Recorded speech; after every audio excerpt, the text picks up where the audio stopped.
Welcome back to the Beech 18. We are ready to go for takeoff. We're just going to set up a few last final things here. So our runway heading on takeoff is going to be 272 degrees. So we're going to come down here to the heading and set 272. And again, it's old school manual dial and bug, so it's going to be just a rough estimate. We're going to hit the D key just to make sure that it's still aligned. As you mentioned, gyroscopic drift is a thing, and you got to keep it aligned. We are tuned in on the VOR, so we're going to tune the course to roughly west as well, because that is the direction the VOR is, and we will see how that goes once we get into the air and it starts picking it up. This is a slower needle to turn around, so just head that west as well. So we are ready to go. So the landing lights are going to go to extend. They're already the nav lights will put to steady. Pitot heat can come on. So if we come out now, see the landing lights do extend down. They will cause drag if you forget to bring them up. Beacon is on. We don't need that. We don't need that. We don't need that. Everything is set over here, and we are good to go. So transponder is going to go on to alt, and we can move out and get ready to go. So we'll come off on the brakes. There's the aircraft rolling. Take a little bit of brakes. Keep her under control, and it is downhill to the runway here. That's another thing. Beautiful livery on this one. Got it from flightsim.to. Alright, so we'll get that tail around, get her facing west. Oop. A little bit quick. If you were in the back and you did that, oh man, you'd get somebody's attention. I mean, I've done it in those single seat tailwheel airplanes just to position, but not with passengers on board. Okay, so we are lined up and everything is good to go. So we're basically going to bring the manifold pressure up to about 33, 34 inches, and the RPMs should go to full. And then once we're in the air, we'll bring the RPMs back to about 21, and the manifold pressure back to about 30 inches for the climb. One thing to bear in mind, this aircraft does have the tendency to wander on takeoff, so I go nose up so I can try to see where we're going. And we're just going to head out due west. We're going to head up to an altitude of about 4,000 feet. Alright, brakes are released. Engine's coming up.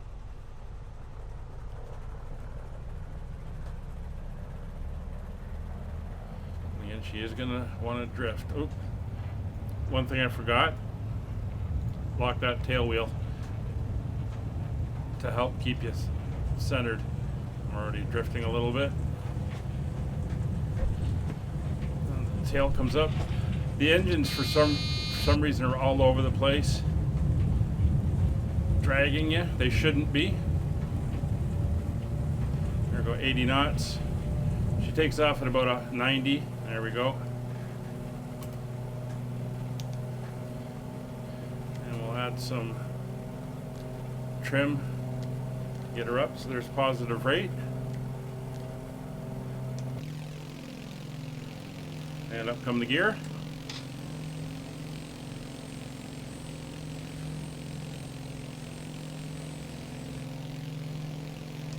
I can't remember if she's got opposite rotating engines or not. Anyway, we'll bring the power back a little bit. We'll bring the props back to 2100.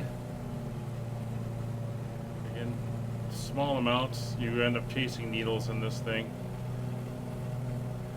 And then we'll bring the engines back to 30 inches. There we go. So we're climbing out.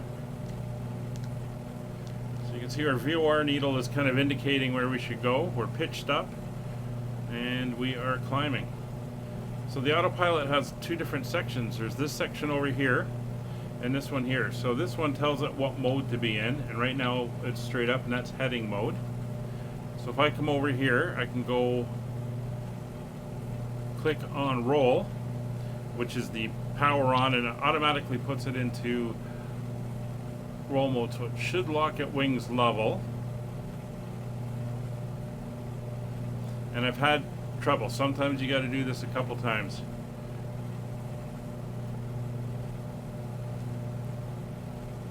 If I go to heading mode,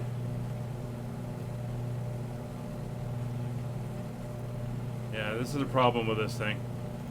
Sometimes you can get it, sometimes you can't. And the location of this one is rather awkward. Let's try it once again. No.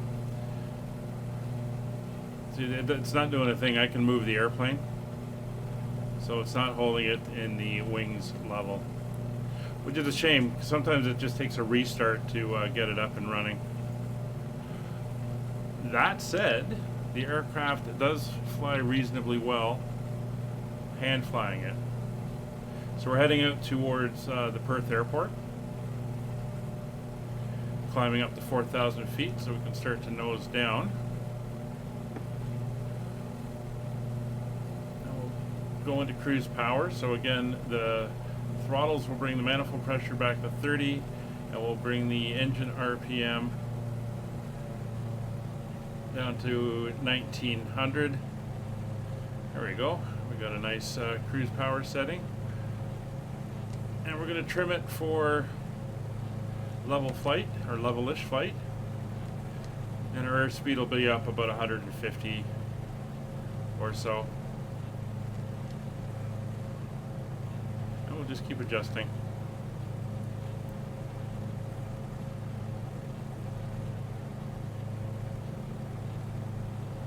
So there's various ways you can use the nav aids to help you. Recognition, you can use them just as pointers to help you get to where you want to go.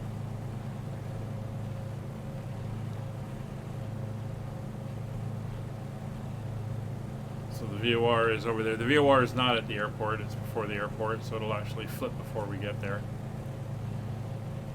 But there we go, we're up in cruise, we're about 4,000 feet, and it's just going to take some adjustments to keep it there. Sometimes the autopilot works, sometimes it doesn't. So the other thing we can do now, since we're up in cruise, is we come down here, close the cowl flaps. You can see that has trimmed up the engines.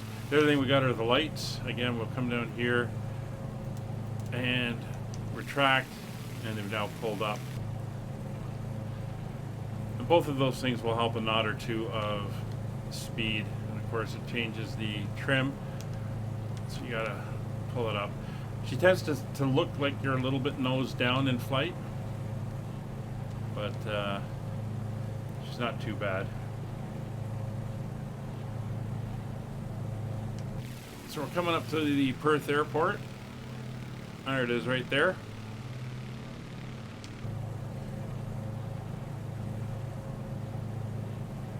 So what we're going to do is we are now going to go direct to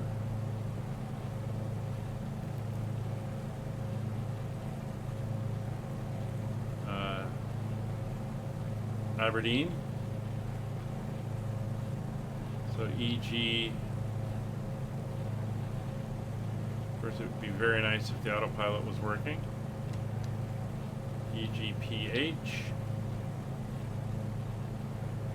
Or sorry, Edinburgh Airport. Active. So we want to head about 0. Oh, it's fighting me now. Okay, now it is working. Alright, so we are in heading mode, so if I turn this to the south, there we go. We're now heading southwards. I can go to, so you can see we're still climbing, we're at 5,000 feet, so if I click on altitude hold,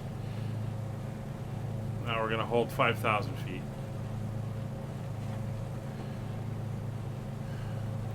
So keep trying with it, you could get it to work.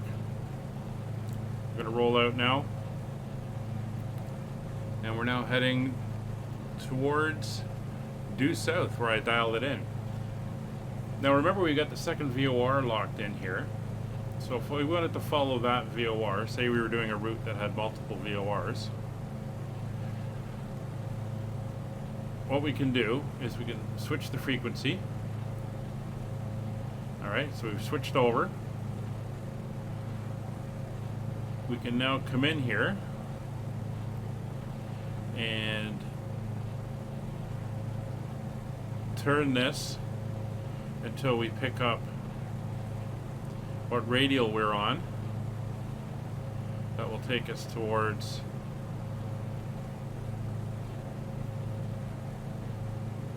there we go. You can see it coming in. So that's the way we want to go. About 125. So if we come over here now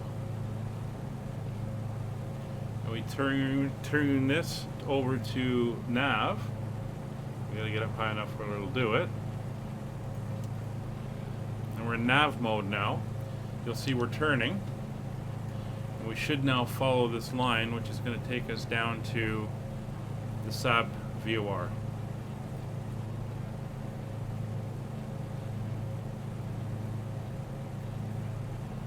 You see our altitude's holding at about 5,000 feet. And we're about 155 knots cruise. So we're going to overshoot, level off to intercept the radial, because we're now to the right. There we go. And we'll just follow that down and we'll watch it as it comes in.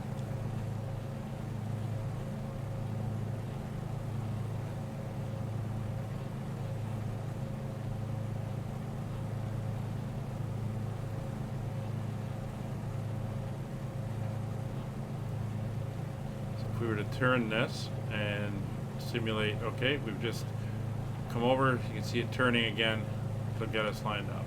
So it does work. The other options you have over here, we'll just zoom in. I'm not sure what Omni is. Localizer normal and localizer reverse. So you can do a localizer for landing, like a VOR approach or an ILS. I haven't tried to see if this will grab a glide slope, but there's a glide slope light right there. So I'm assuming it will intercept the glide slope. It does have both needles for it, so it is very possible. And we're in a nice cruise, 1900 RPM, 30 inches on the manifold pressure, and we're about 155 knots. Now, this little thing here is showing you that your engines are not synced up. So there's a slight RPM out of balance. So if I push forward on the left engine slightly, you can see it's getting faster. So the left engine is faster, it's going left, the left engine is faster than the right engine. So if I pull that back now, the goal is to get that indicator to not be moving.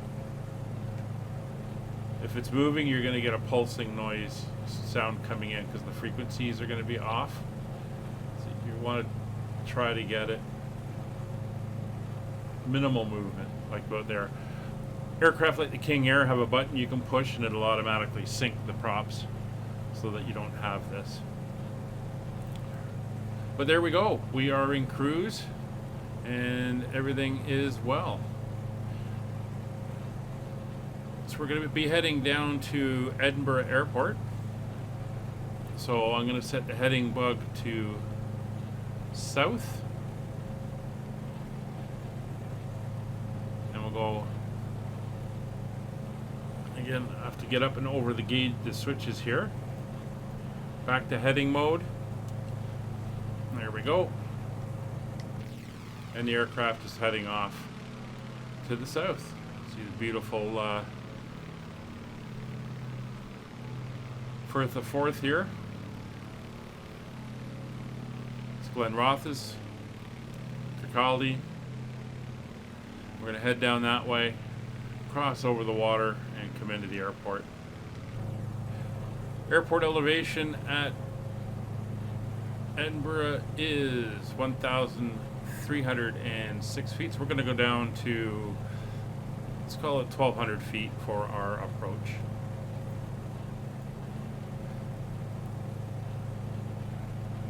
So that's it for this section. Join us on the last one when we'll do our approach, our landing, and our shutdown procedures. See you then. Thanks for watching.